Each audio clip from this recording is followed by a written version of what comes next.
Good evening, everybody. This is Two Way. The program's called Two Way Tonight. I'm your host and tour guide, Mark Halperin, and it's Monday, March 23rd, 5 Eastern Time, and um, it's a very confusing story we're covering here now regarding Iran.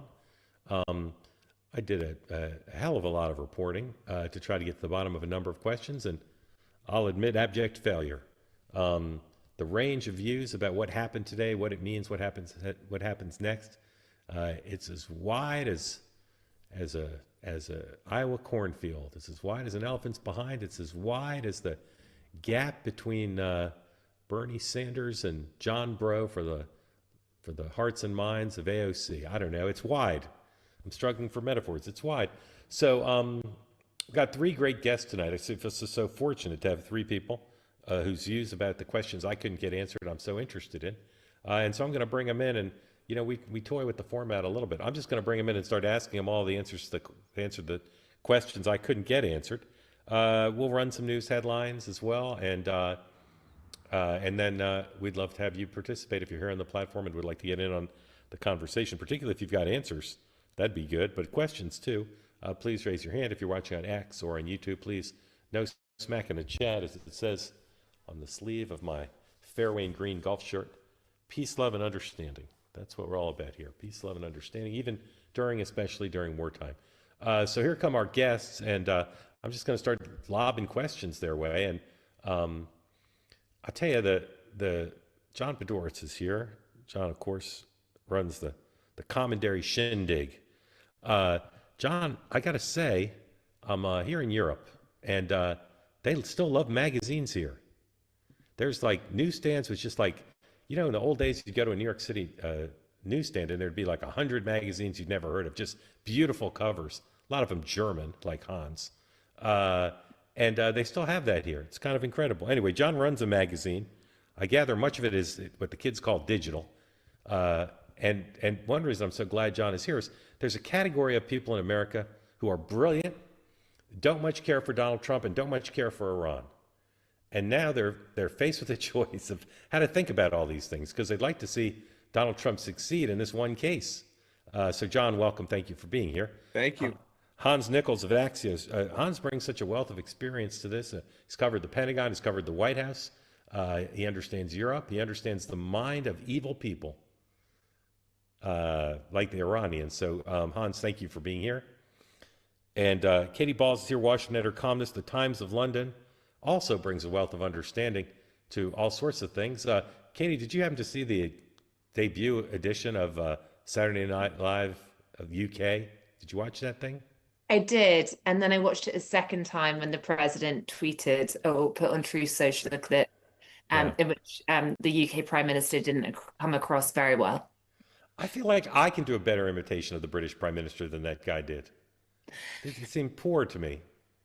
Yeah, the Sunday Times review said that Britain is funny, but the show is not yet funny. Yeah.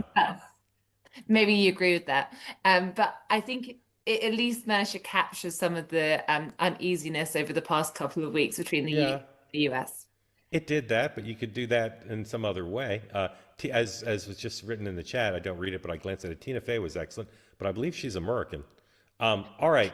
Thank you all for being here. The big headline of the day is the president this morning through a statement on Truth Social and talking to the media several times when he wasn't visiting Graceland, we believe for the first time, was extremely enthusiastic, at least projecting extreme enthusiasm about these talks. And the number of unanswered questions about the talks are numerous. So there's other little news, but that's really it, is what is the president talking about? So let's start there. John, are these talks real? Is the president correct when he says that he's got an interlocutor with the Iranians and they've made great progress, and he thinks these talks could lead to a acceptable solution to both sides? Does that make sense to you? Is that a real thing?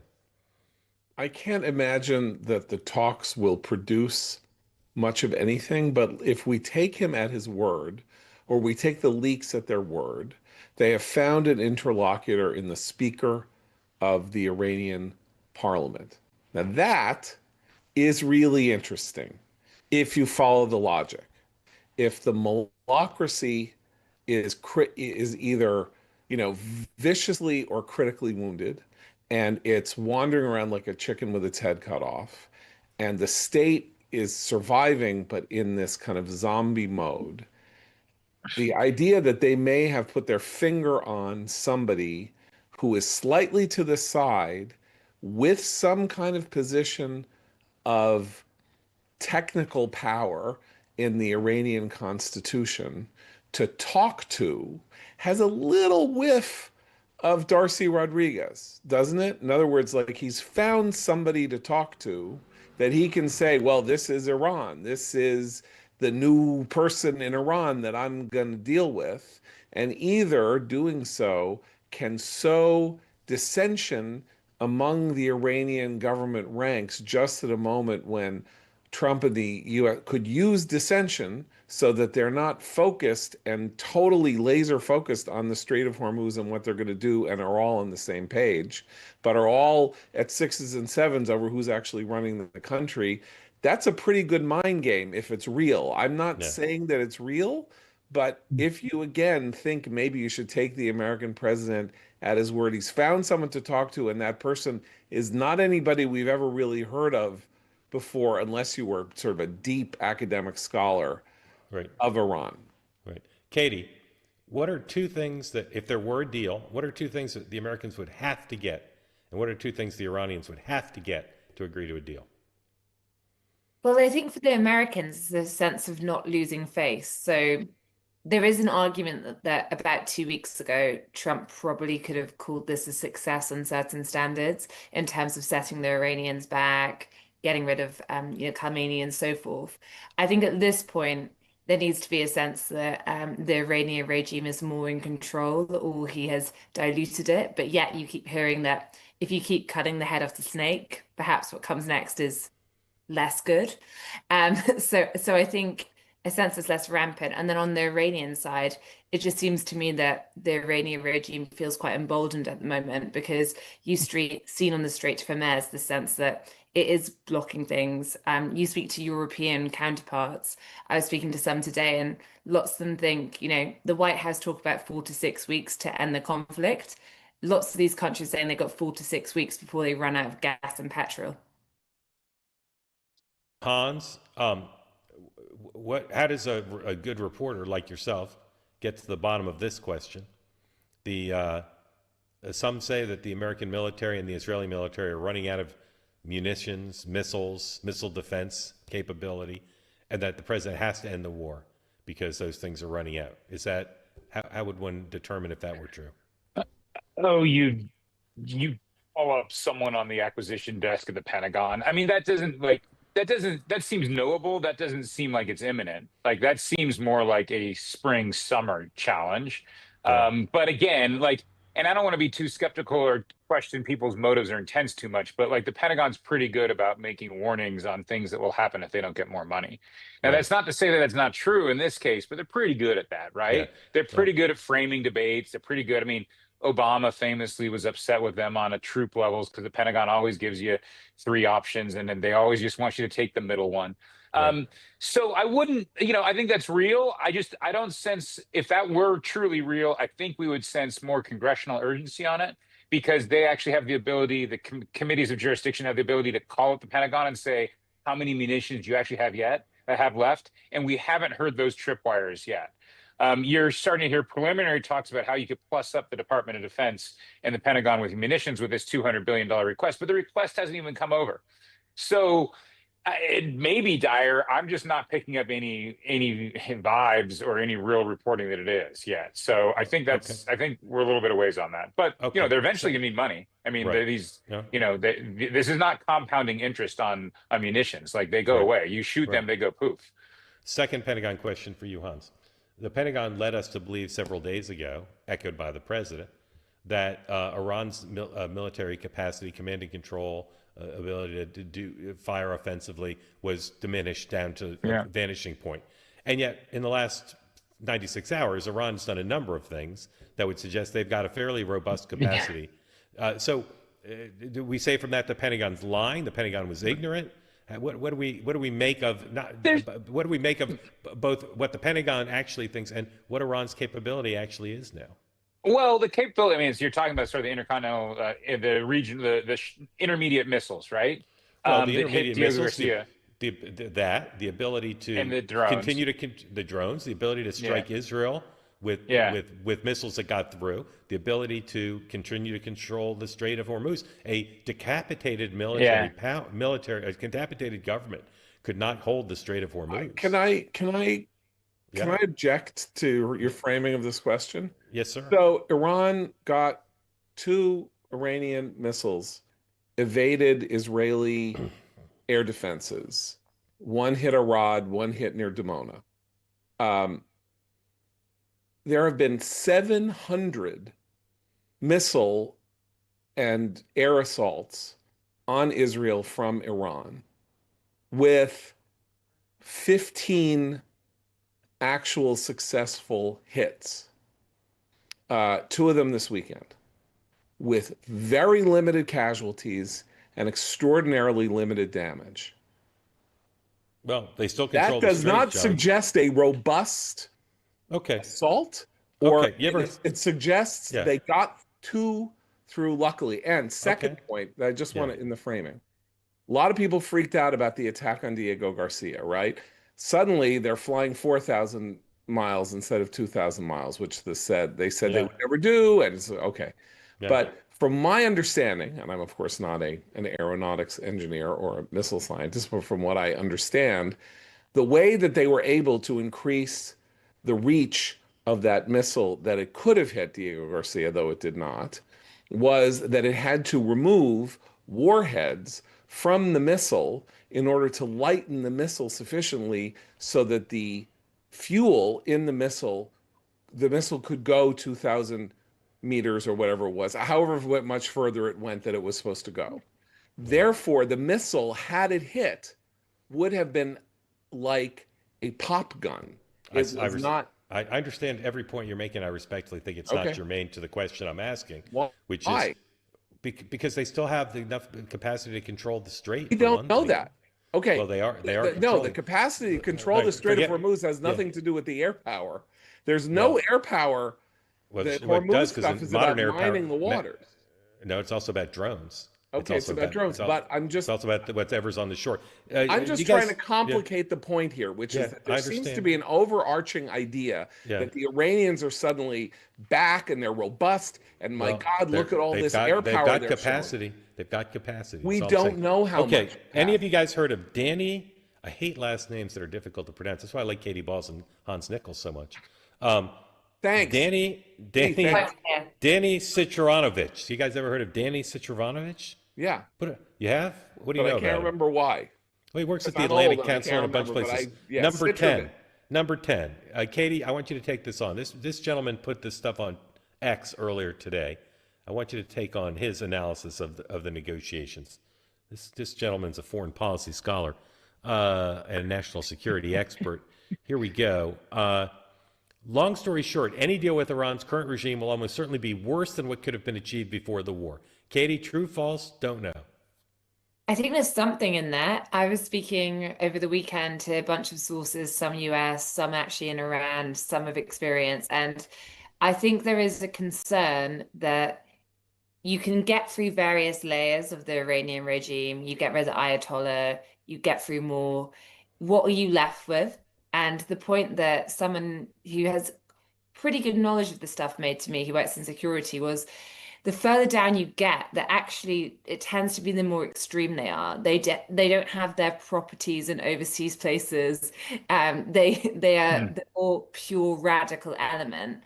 And I think there is a risk that if you go in and you kind of stop when you're 2/3 through the job, that what you're left with is obviously you've just killed a bunch of generations. There is more of a sense of vengeance, and the people you're left with, where they are on the spectrum, is more purist. Yeah. Okay, Hans, number 2. Tehran is now more, and this goes to what Katie was just saying, but again, I want you to say true, false, don't know. Tehran is now more radical, emboldened by what it sees as a historical achievement, standing firm against both the U.S. and Israel, while still holding leverage over a critical artery of the global economy without a clear American solution. Is that in totality true, false, or don't know? Don't know. I don't like what was at the very top is like what have Iran's achievements been here? I don't know what that reference is to. Okay. John, the U.S. will have to offer significant concessions just to prevent further escalation, let alone secure the reopening of the strait. With all due respect to Mr. Strinowitz, who I gather suggests that he has 25 years of intelligence experience. This whole thing seems to me to be demented, deranged, and insane. The idea that Iran, having been pummeled for 3 weeks, having had tens of thousands of sites hit, having no offensive capacity except to spew some stuff out that will possibly injure some civilians in some places, is stronger than it was before the war, is more powerful than it was before the war, and is now in a better strategic position than it was before the war, when Trump offered them a deal that they could have taken, seems to me to fly in the face of simple reality. Whatever happens, Trump may back off. Trump may find that he can't take the heat, which is, I think, what Katie is sort of talking about whether or not he stops with 2/3 of the job done. But the idea that Iran is in a better position with the Ayatollah dead, the Ayatollah Jr. in a coma, we don't have any idea who's running Al-Arjani dead, and nobody running anything, flies in the face. That's like saying, this is Obi-Wan Kenobi Darth Vader logic. If you strike me down, I shall be more powerful than you can ever imagine. That is George Lucas military strategy. It is not Clausewitz military strategy. You hurt people militarily, and they're hurt. They're not strengthened. Okay, Katie, going on with Denny's Grand Slam here. And if Trump believes he can negotiate away Iran's missile program or nuclear infrastructure, someone needs to tell him plainly, with the current regime in Tehran, that's not going to happen. True, false, or don't know? The thing is, I don't know. Ultimately, you can have two things. The US operation has clearly been a big military success so far in terms of setting back Iran. But separately, what that leads to in unintended consequences is a different matter. And here, I don't think the White House themselves know quite how this is going to play out, even if you can. So they've had, and I completely agree with John on part of that, which is they've had some big successes. We just don't know what the end of it is. Okay, next screen, please. Hans. Indeed, so far, nothing fundamental has changed. Israel continues striking in Iran. The U.S. is likely involved, and Iran continues its own attacks. Is that true? Israel's continuing to strike? The president's statement today didn't make clear. Seems to me that one, if I had to go on a limb here, it would be false, namely because things seem to have fundamentally changed for Iran. But I don't know. Denny's an expert on this. That's a pretty sweeping statement that nothing's changed fundamentally. Seems things have changed. Okay. I don't know, but I don't know. This one for you too. Actually, I want all three of you to answer on this one briefly. What has changed is Trump's apparent recognition of the limits of force. He issued an ultimatum and threatened action, but ultimately stepped back without securing anything from Iran. That's true, right? He did issue an ultimatum and threatened action, but stepped back. He didn't get anything, right? Messages may have been exchanged, but there's little evidence of real Iranian flexibility. I'll say that's true, except the president's assertion to the contrary.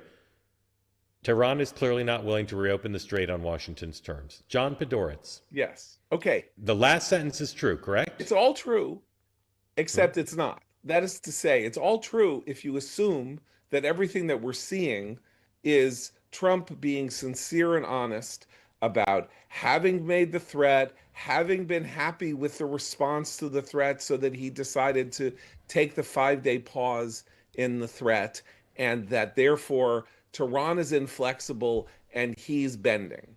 Okay. Next screen, please. Okay. Next screen. Trump now faces a stark choice. And the reason I'm reading this guy's tweet is I thought it was very clarifying. I'm not sure what's true and what's not, but I think it's very clarifying. Trump faces a stark choice. Escalate with significant force to reopen the strait, a move that could widen the conflict, deepen its global economic impact, and still fail, or move toward a deal that requires concessions to Iran, even if framed domestically as a win. This, to me, is the nub of where things do stand, because remember, but many people said, if the president can figure out how to get the strait open, he can pocket what's been done and leave, and if Israel has to mow the grass again, they will. Great strides have been made, but the strait's not open. And nothing about negotiating with Iran so far suggests the strait's going to reopen. So, go ahead. I think this is true because I think the first clause is correct. Trump will have to escalate with significant force to reopen the strait. A Right. move that could widen the conflict deep and still fail. It could still fail. This is a Yeah. gamble. This is a war. The enemy gets a vote. All of that. Is he going to have to escalate to open the strait? I believe he is. The question is, has he already pocketed the fact that he has to do that? Is sending another 2,500 Marines for an expeditionary force of about 5,000 to take Karg Island, will be escorting ships through the Strait of Hormuz in the next couple of weeks, and that the Israelis are going to work from the air while we work on the ground. I know he said no ground troops. The question is, do you consider an expeditionary force ground troops? And this, do you consider Marines, special forces ground troops? I think he's going to play the Talmudic game and say they're not. I suspect that this is something that he has already calculated, and that by saying he has 5 days, if you remember the beginning of the war was the negotiation that we were having, and so much negotiating, it was really great. Oh, what negotiations? And then we discover that the Saturday before the week of negotiations, Israel said, guess what? We found out they're going to have a meeting Saturday morning at which the mullahs are all gathering, including Khamenei. We can hit that meeting. And Trump said, okay, let's see what happens this week. And then he said, all right, we're going to go. So that's where I'm thinking, if you think that Trump hasn't made a catastrophic miscalculation, then this is the path that he is on. He is preparing the next phase of the war, which will be an escalation. Yeah, I think you might be right. Katie, if you could ask Trump one question and be guaranteed an honest answer, what would the question be? Guaranteed. Yeah, he has to tell you the truth. So no matter what I ask, he has to tell me the truth. Correct. I think it can't be about Jeffrey Epstein. Has to be about the Iran war. I think it would be, what is your end goal? Because we've just had so many mixed messages now, including from the president himself, depending on what time he picks up the phone or what Truth Social. But don't you think he'd just say no nuclear, no missile, no terror, no Navy, and regime change? Well, we'd have to give one, I think, would be the rule of my question, because he said all those things. But they depend. Like, if you go for regime change, that's different than the other. And also, I guess, why did he do it? Well, his goal's regime change. It's just he's going to maybe end short of it. Hans, if you could ask the top 3 most influential people in Iran today one question and they had to answer honestly, what would it be? It'd be the same question: who's leading the country? Who's leading the country? Who's leading the country? Right. Yeah. I mean, we don't know. That's the fundamental issue here, is that we don't, at least where we sit. Maybe someone at Langley knows, but I certainly don't know who's running the country. I mean, just to kind of wind this back, aside from John's brilliant telemetry, I did not know he was calculating the parabola of a launch of an intercontinental ballistic missile or regional missile. Well done. Yeah. I also do reporting. Yeah. No, I didn't do it. My time at the Pentagon, I figured if you're in a live hit and you said telemetry, it was a win, and people thought you were smart. No one knows what it means. Look, the main thing I can't figure out is why Trump said that the talks have been productive. They've been very productive talks, and yet the only evidence of talks we have is like third-party, maybe potential slightly conversations that may have been taking place in Pakistan. So if that's his definition of productive talks, and the market believed him today, right? The market said those talks were productive. The market believed his 5-day his 5-day pause. I would note that at the end of the 5-day pause, market closed Friday afternoon, and about 2,500 Marines are going to be steaming up, probably through the Strait of Hormuz at that time. And the markets will be closed again. Yeah. So, I don't know productive talks. So my question wouldn't be on his definition of productive talks. Right. And I know that's too tactical, but I think in general, if you look at the June strike, there's a lot of misdirection in the June strike. You look at this most recent one, he had already ordered that strike when he was ordering at Whataburger, right? When he was down there in Texas, right? The decision, and a lot of this stuff, we should be careful here because the decision could have already been made, and we will look foolish if we replay this in retrospect when I don't want to make, it's like we're all I'm not doing this to impress John, but we're all in a version of Schrodinger's cat here, right? Yeah. Like maybe the launch has been ordered and we don't know. Maybe this is all done and it's all misdirection. I simply don't know. I would just say, go ahead. Big picture, doesn't seem like Donald Trump's gotten half pregnant on Iran at all. And I know I probably shouldn't use half pregnant in Iran at the same time, but it's every time there's an opportunity to either escalate or de-escalate, he seems to escalate when you look at the direction of where he's going. And if past his prologue, Trump never moves military personnel or hardware in place and doesn't use it. He just never has. Now, I got to get a quick ad in, so stand by, everybody. And then we're going to get to you all before too long. CozyEarth.com, 20% off. Use the promo code TWOWAY. Now more than ever, you need a bubble cuddle blanket in wartime to keep you warm. You need the great pants, you need the socks, the shirts, the sheets, the towels. It's all available to you now. The comfort that carries from morning to night. What does that feel like? It feels like Cozy Earth. Go to CozyEarth.com. Use the promo code TWOWAY to get 20% off everything on there. If you've not bought a single thing, go buy the blankets, go buy the socks, and you will understand why so many members of this community love Cozy Earth. Again, 20% off. Discover how care in every detail transforms simple routines into moments of true comfort and ease. I will tell you today, if you go to the if you order, they'll give you the post-purchase survey. You'll see you mentioned, you heard about Cozy Earth right here on Two-Way tonight, and good things will happen to you. Can't say what, but try it. Experience the craft behind the comfort and make every day feel intentional. CozyEarth.com, promo code Two-Way for 20% off. Hans has to leave in a minute. Hans, before you go, and then we're going to show a few elements, and then we're going to go to questions. Before you go, I just again want to ask you about the Pentagon. Cooper, Admiral Cooper, is he an admiral? Yes. He did it. His first interview. CENTCOM? Yeah, the head of CENTCOM did his first interview since the war started. He's done press briefings, but did an interview. And very bullish on what's happened, very optimistic about how it's going. You're old enough to remember the 5 o'clock follies, the Pentagon briefings during Vietnam. The 8 o'clock follies is what I call them now, because they're just too optimistic. I know things are going well on an operational level, but within the Pentagon, do you get a sense that they're feeling the need to cater to Trump and Hegseth's desire to have just optimistic briefings, or do you think they really think it's going well? Oh, I think it's more muscle memory at the Pentagon. And I will just share my own sort of scar tissue on this. And that is that any of us that did an embed in Afghanistan or spent any time reporting there, regardless if you went in 2004, 2010, 2014, the briefings all sounded remarkably similar, whether or not you're being briefed by a captain, a colonel, or a general. And that is, we're taking the fight to the Taliban. We're going to turn the corner this year. So I think it's almost an occupational hazard. It's just it's just muscle memory for the Pentagon to talk about how they are winning. I just think if the opposite were true, it would be big news, right? It would be dominating the cables. If their admiral came out and said, actually, our effects on our munitions are losing their valence. We no longer have control of the airspace. And frankly, we didn't calculate that a couple of rubber ducky dinghies in the Strait of Hormuz could shave off 6% of global growth. We'd all write that story. Yeah. So to me, it would be almost like it would be professional malpractice if he were to say the opposite. That doesn't put me in a position to adjudicate to decide on whether or not what he's saying is true. My own take is kind of, I'm much too young to talk about the 5 o'clock follies, but it does seem to me that there have been some Pollyannish statements from the Pentagon in my reporting career over the last 25 years. Yeah, I will say Katy Balls has no compunction commenting on how brilliant Buster Keaton and Charlie Chaplin are, and obviously she wasn't their contemporaries either. Hans, thank you for being here. Grateful Thanks, to you. Guys.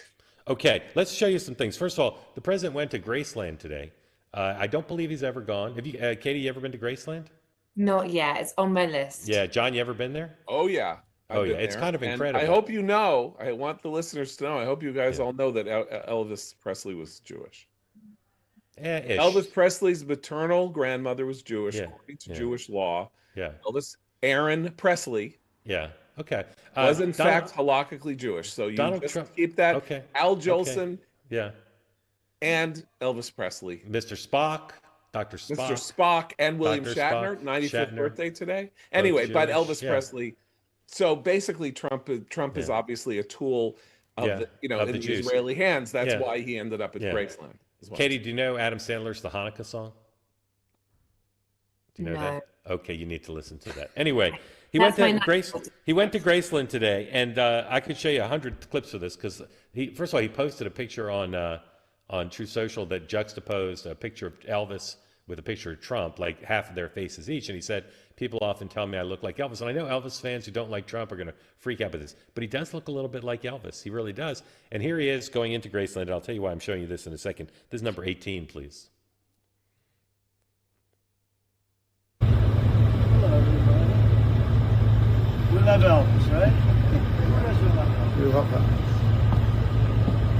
again, if you're from the school that says Trump's always, doing stuff to distract the enemy from what he's going to do, of course you'd go to Graceland if you were about to attack Iran. So let's chalk that up there.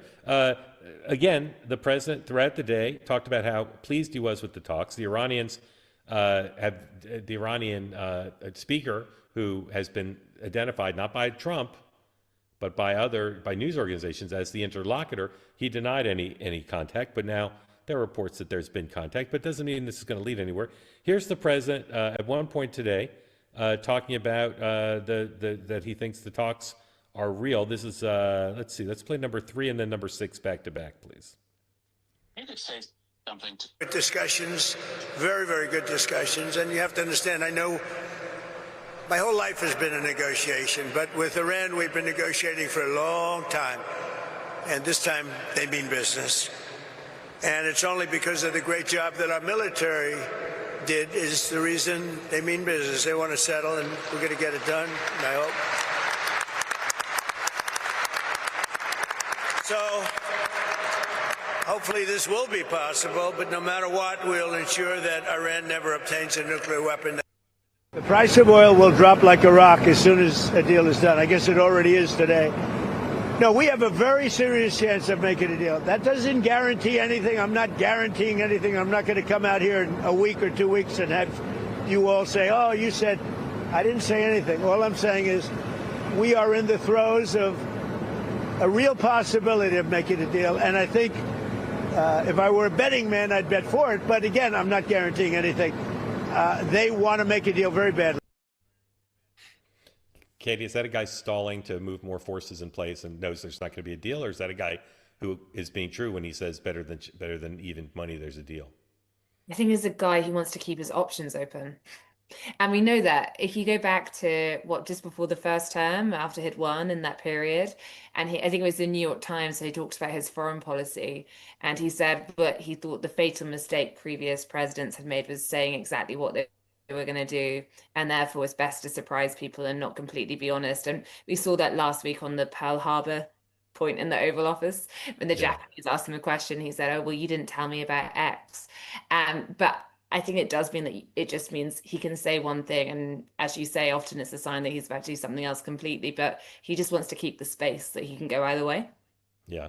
John, I don't know how prodigiously previous special envoys and secretaries of state answered their cell phones, but we have in Kushner and Witkoff 2 guys who answer their phones, just as the president does. So being in negotiation in the olden days involved setting meetings up and protocol and clearance by the White House. That doesn't happen now. Witkoff could be quote unquote in negotiations. Jared Kushner could be quote unquote in negotiations without clearing it with Marco Rubio, because it's not like they get a phone rings and they say, well, let me clear this before I pick up from the Omani foreign minister or an Iranian. So what does it mean to say they're negotiations? Well, we don't know.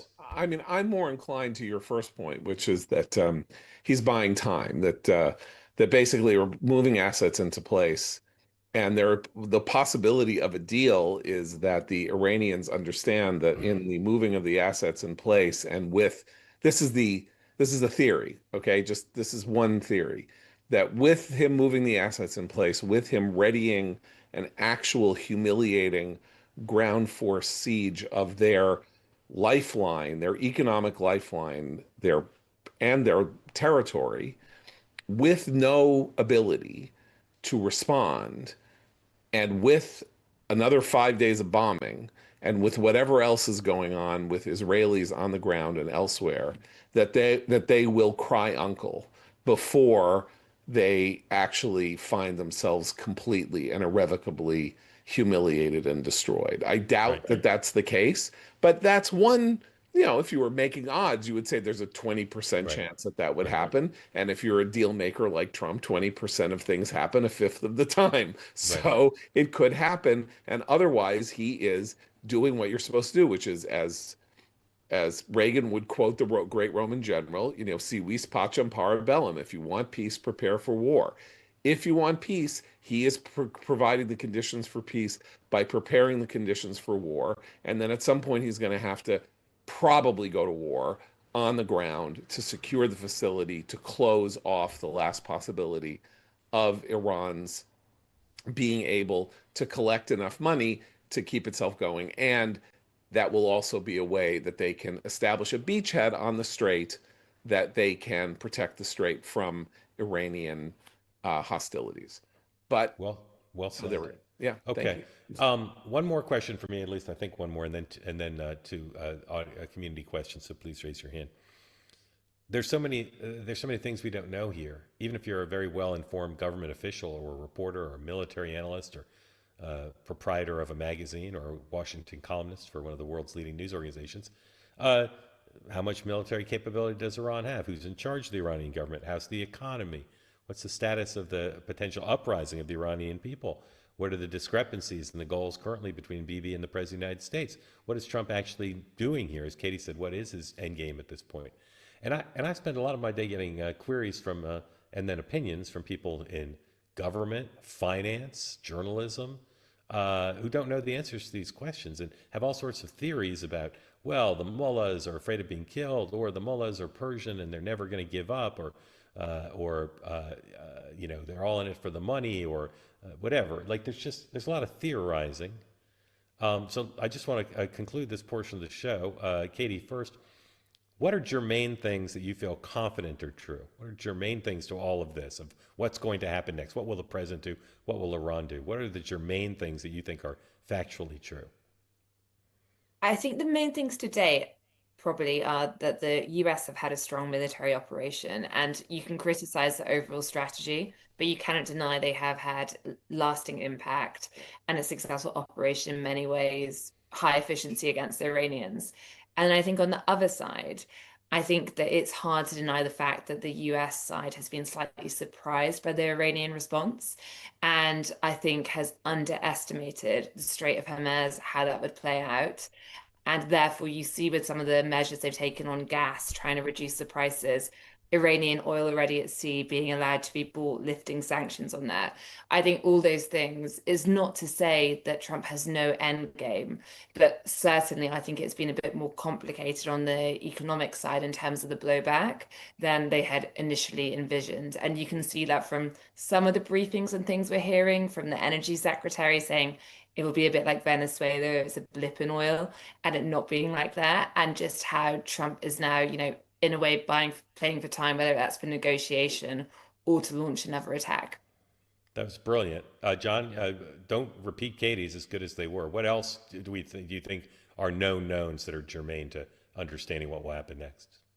I think the most knowable known is that the American ability to project power in conjunction with Israel changes the picture of world stability after this war is over, assuming that it does not have a catastrophic conclusion. The American military has been fighting on and off now for a quarter century in various theaters. Israel has been fighting on and off for a quarter century, and particularly for the last 2.5 years. They are demonstrating abilities, capacities, capabilities, the ability to project, use, and innovate with force that will suggest to the world that we are a generation ahead of anybody else if these matters come to a head again. And that, I think, is the largest picture here, that geostrategically it's possible that this will prove to have been a mistake because we miscalculated how weak or strong Iran, the rootedness of the malocracy in the Islamic Republic was. But that we are able at will to do things that no other country really has ever been able to do, to take measures that put us, our people, our forces at almost no risk, and that Israel can fight a war against a country 10 times larger with 10 times the population, 1,000 miles away, and suffer incredibly limited casualties while inflicting maximum damage on a country that said that it wanted to wipe it off the face of the earth. These are epical changes in the 21st century. I don't know where they go, but that's what's been established in the last 3 weeks. Thank you for that. We say two-way conversations like no other, and I can say I learned so much from Hans and from John and from Katy today, and I hope you all did too. And no disrespect meant to great programs like John's podcast, but there's a lot of conversation here that you won't hear anyplace else, and I'm grateful to our three guests for doing that. Quick word from a sponsor, and then to your question. So here, if you're here on the platform, want to be on the conversation, please raise your hand. You like free money? I'm giving you a great opportunity to get free money. There's no catch here. Just for the Upside app, go to your phone and download it. If you buy things at gas stations, restaurants, or supermarkets, many of us do, free money back in addition to any money you get from your credit card. This is cash back just for using the app. Download the Upside app now, and over 100 participating locations around the country. All you do is search for grocery stores or gas stations or supermarkets near you, wherever you are, and the app will tell you what's located nearby that's participating. You pay with your card the normal way after you open the app and claim the offer, and it's free cash back. And additional bonus for trying it now, go to the app and download it and use the promo code Mark, and the next time you fill up your tank of gas, you'll get 25 cents per gallon back in addition to the money you can already save by using the app. $1 billion given out to people who are users of the Upside app, and $1 million a week. So don't be left out. Go to Upside app now, download it, use the promo code two-way, and get 25 cents off each gallon of your first fill up. Bill, welcome in. Thank you for being here. Tell folks who don't know after you unmute where you are and what's on your mind for John and for Katy. Yeah, I appreciate it. First time. I really love the show, Mark. Grateful to you, sir. Thank you. Yeah, this all reminds me, we talk about how many bombs and missiles. It reminds me, I hire folks to come in and exterminate bugs every year. And every year I see those little ants come in my kitchen window somehow. They get in, no matter how many times they spray and come in, they have this vast network under my house and foundation, and they just keep showing up every year. And it reminds me of Iran. We don't know their capability really. And I heard someone or read someplace that they have these missiles that shoot out from these granite places and it's so far underground, and they're cluster bombs. What makes us think that they're just going to roll over and play nice and go back and not shoot after this thing's all over? Yeah, great question. John? Don't you think that if they'd had the capability to strike back powerfully, that they wouldn't have been doing so already? They have been pummeled like, Dresden in World War II. I mean, this is a world historical, moment of destruction all over this country. Like, if there were a time to take your stuff out of the box and fling it as hard as you can at the enemy with the hopes of slowing him down or shocking him or knocking one of his planes out of the sky or anything, don't you think they would have done it? But John, aren't they achieving whatever would be achieved by that, by keeping the strait closed? Aren't they achieving? Remember, it took them a week and a half even to come up with the Strait of Hormuz strategy because they're so dazed. I'm just answering Bill's question. Bill said they have capabilities. Hormuz is not a capability. That's just like we can just throw in a baby mine and then world shipping will. John, they're not keeping it closed strictly with mines. You keep saying. I know. I'm aware. I'm saying that just by saying we're threatening the strait, they have closed the strait. So we don't know what happens when the effort is made to engage their capacity to close the strait. What have they done to close the strait? Well, it's a high priority and it's not been done. No, but what I mean is it's insurance companies that have closed the strait. The Iranians are threatening to close the strait. The insurance companies won't let the ships through the strait. No, what? I don't think it's just the insurance companies. But stand by. Katy, could you answer Bill's question? What about what would keep the Iranians from just continuing to be a menace and not have to, have an endless war with them to stop them? Well, I guess you just get back to negotiations. And of course, there were lots of talks before Trump decided to strike Iran, right? And they made the conclusion that they weren't going anywhere. I think the Iranians would have to feel they had some space to progress as they wanted to, both with their regime and potentially with their nuclear program, but with the limits of the US on it. So it comes down to that. I think with all these things, both sides are going to need to have something they can sell, even if the Iranian regime doesn't feel like it's particularly beholden to democracy. You still need to come out in a place of pride, and therefore Trump needs something to sell, and so do the Iranians. And the question is, what can they both take, which means they can both have a win domestically to not come out as the damaged party. Otherwise, you can imagine the Iranians are going to keep throwing rocks, whether there's drones or just problems in the strait. Yeah, Bill, thank you. Great question. David, unmute if you would. Tell folks who don't know where you are what's on your mind for Katy and for John. Dave Porter, Lincoln City, Oregon, so a little ways from you. Anyway, couple of things I'm looking at here that I want you to comment on is number one, I love the show, love the talk. This is just such amazing talk that we won't get anywhere else. And I love watching news of any kind, except it's just terrible. It's just terrible in most places. So this is an amazing way to get it. So Trump, I think, of course, is lying, or we wouldn't know if he was lying about negotiating.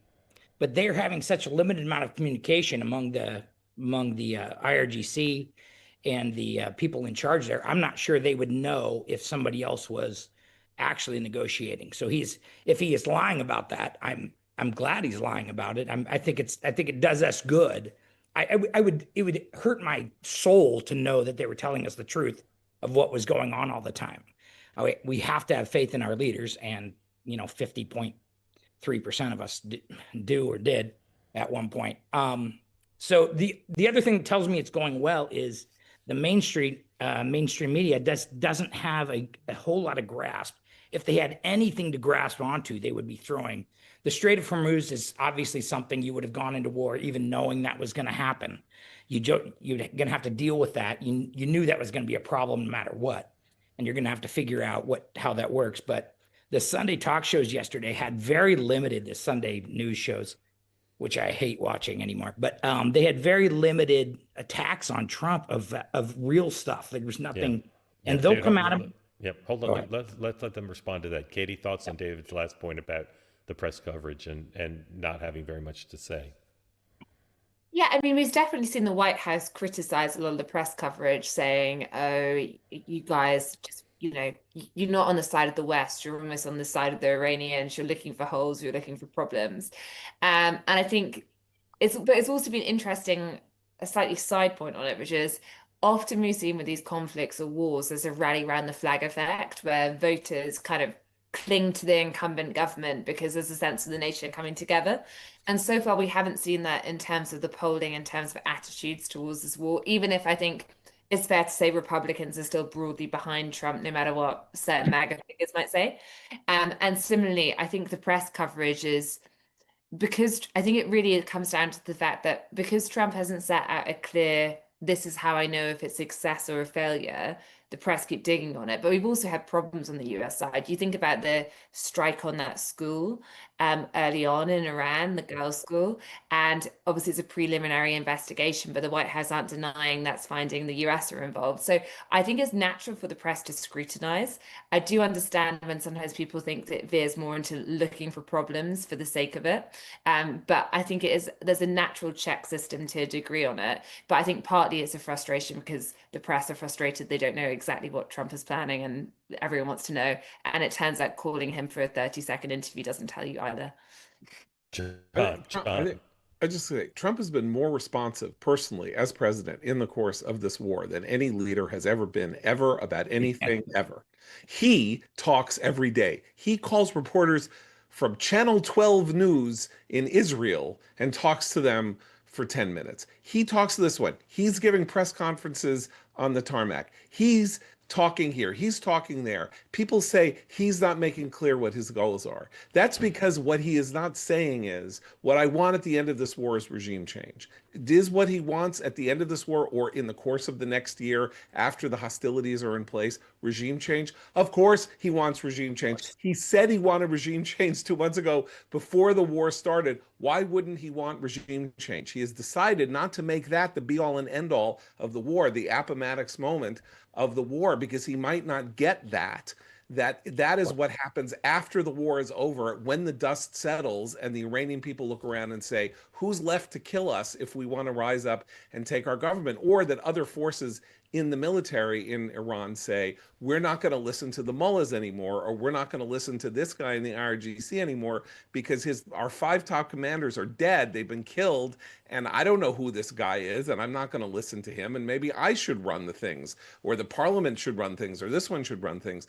That's the natural course of things. He's not going to tell us that, and talking incessantly about why he hasn't defined the causes of the war. He said Iran will never get a nuclear weapon. Iran has to not be able to project its power outside its borders. And Iran basically has to say that it's out of the game. That's what he said. I don't know how they say that. I don't know what the end game is in that sense. And maybe that's unsatisfying.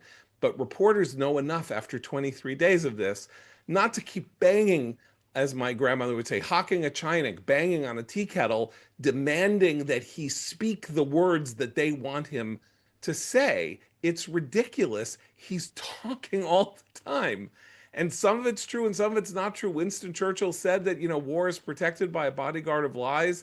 He has every justification for not telling us what his strategy is, what Witkoff and Kushner are doing, all of that, in order to maintain operational surprise. And a lot of this is surprise and a lot of it's not surprise, since we know it's steaming toward Iran. So my view is that this incessant droning on about how he's not made clear what the mission is to remove the Islamic Republic of Iran as a negative actor on the world stage for the first time in nearly half a century. When this is over, they will be disempowered at best. And I believe that he is well on the way to getting there with Israel's help. And so people can just keep yammering on about how that's not happening. Iran has shown no ability in the battlefield conditions against the enemy, that's the US and Israel, in working its will in any way. That's why it's off on the side threatening world shipping, because it has no game in the war.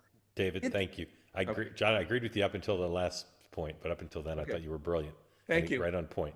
Okay. Thank you. Jim, welcome in. Thank you for being here. Tell folks where thanks. you are, what's on your mind for Katy and for John. You called me at the perfect time because I want to take up on John's last point, because that is the game that Iran has. They're just going to try and make it so unpleasant and drive the cost up of this war so high, and they're going to do it with global shipping, and they're going to threaten with global shipping. And I'll remind you that the Houthis have done this for 3 years. There's been months where the Houthis haven't fired a single missile at anything, and there's been no ships going through the Bab el-Mandeb for months because everybody's afraid to go through it because they think it's a kill zone. Everybody's afraid to go through the Persian Gulf because they think it's a kill zone. You want to end global shipping blockage today? Send a destroyer through right now. Have it reverse and go back the other way.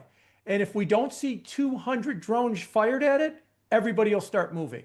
But we don't send a destroyer through because that's what everybody's afraid of. And that is going to continue to be what Iran has, is they're going to hold up shipping.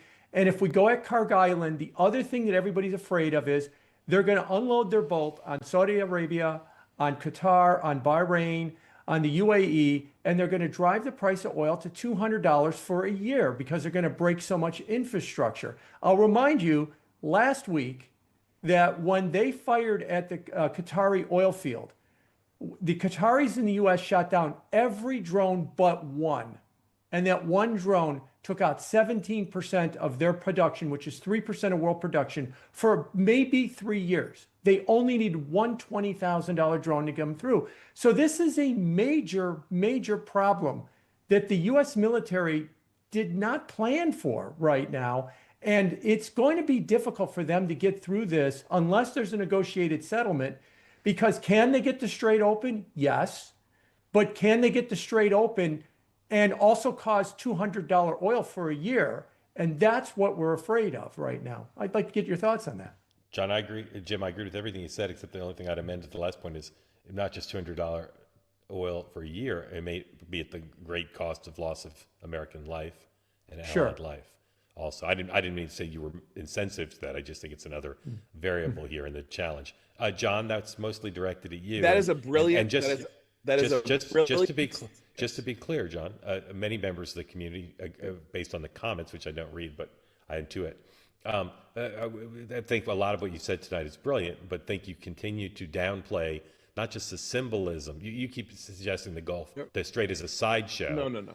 And I so meant, take one more time here in our waning moments to explain very your thoughts quick. on what Jim said. I think what Jim did there was a brilliant summary of the worst case scenario. And I don't want to belittle it. I really don't. I want to take it seriously, and I am taking it seriously. When I say sideshow, I'm simply referring to the conflict between Israel, Iran, and the United States as regards the military efforts of the United States and Israel and Iran's efforts to counteract it. They are going to use, as people do, whatever might be their asymmetrical advantage. In this case, their asymmetrical advantage is their proximity to the Strait of Hormuz and their ability to threaten it, and to threaten Saudi oil fields and oil facilities around the Gulf and in the Gulf states. That is a very serious prospect. But war is dynamic. You're saying we should have a destroyer go through. We're afraid to do it. We haven't done it yet. We are not, the United States has not engaged in the military struggle of the Strait of Hormuz yet, right? It has not engaged it yet. And maybe there needs to be a preemptive negotiated settlement, because what the Iranians can do is too dangerous and too threatening and will have the effect that you point out. Or dynamically, we're going to do it. And we do it, and we have a plan, and it succeeds. And then not only is Iran done, but its capacity to threaten the Strait of Hormuz is done forever. So I myself don't think it's a sideshow. I think it's the end game. It's the last thing that they have. And we are going to engage it when we are at full strength able to do so, which I think we're going to. So if you think that this is really bad and really terrifying, buckle up, because I think it's going to happen.